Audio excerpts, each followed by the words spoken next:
আমি আজকে কাঁঠাল দিয়ে আর সজনে ডাঁটা দিয়ে রান্না করব।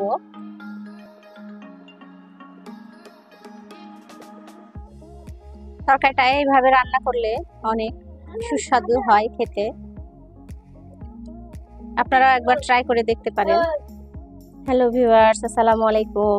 আশা করি আল্লাহর রহমতে আপনারা সবাই ভালো আছেন। আমিও আলহামদুলিল্লাহ ভালো আছি। আমি আজকে কাঁচা কাঁঠাল রান্না করব। কাঁচা কাঁঠাল দিয়ে সজনে ডাঁটা দিয়ে রান্না করব। এই গরমে কোনো কিছুই খেতে ভালো লাগছে না, এভাবে চচ্চড়ি করে খেয়ে দেখুন, ভালো লাগবে। সজনে ডাঁটার উপকার সম্পর্কে আমরা সবাই জানি।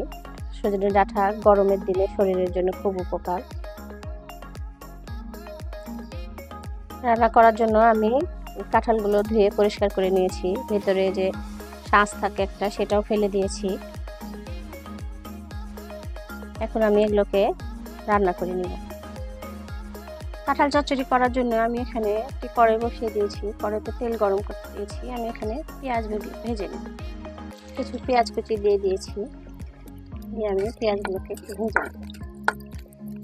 আমার ভাজা হয়ে গেছে। আমি এখানে দিয়ে দেব 1 চামচ আদা রসুন।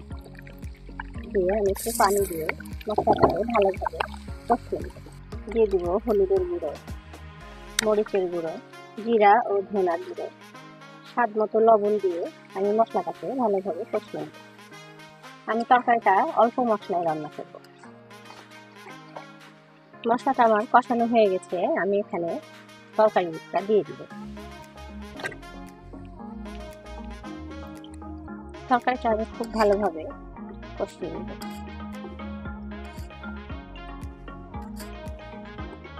তরকারিটা আমি একবার নেড়ে দিব। তরকারিটা আমি ভালোভাবে কষিয়ে নেব। কষানো হয়ে গেলে আমি এখানে পানি দিয়ে দিব তরকারিটা সিদ্ধ হওয়ার জন্য।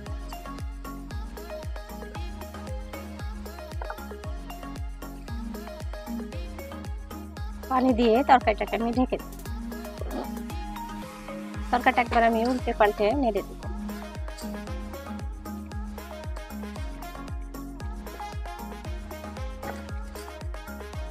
এটা আমার হয়ে গেছে।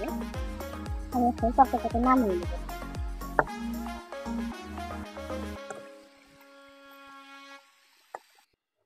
তরকারিটা আমার রান্না হয়ে গেছে। তরকারিটা ঠিক এরকম হয়েছে।